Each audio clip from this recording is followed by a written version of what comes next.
sözünə münasibət də dəyişib. Əvvəllər gündəm deyəndə hansısa bir müğənninin hansısa bir mahnısı, hansısa bir klipi Bəli. daha çox danışılırdı. Amma bu gün gündəm deyəndə məsələn filankəs soyundu.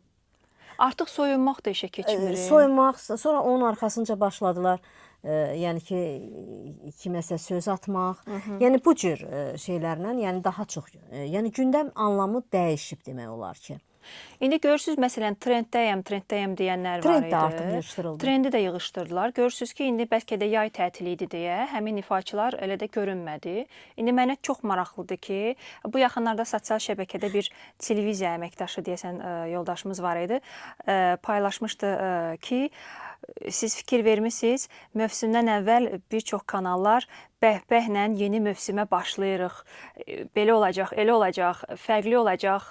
Bu dəfə keçən ilki kimi olmayacaq deyirlər və artıq mövsümün ikinci ayında baxırsan ki, yenə də köhnə hamam, köhnə taz, eyni şeylər qayıdır və yavaş-yavaş yenə də həmin o mövzular, həmin o qonaqlar.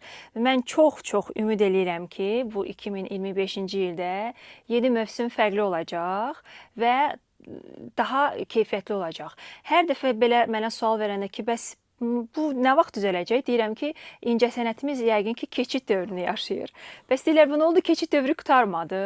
Deyirəm, yəqin ki, bir keçid dövrü bir yarım əsr çəkir də bəzi ölkələrdə keçid dövrü, yəni adaptasiya keçənə qədər. Yəqin ki, biz o gözəl günləri görərik. O filmdə deyir, bizim Cəbiş müəllim.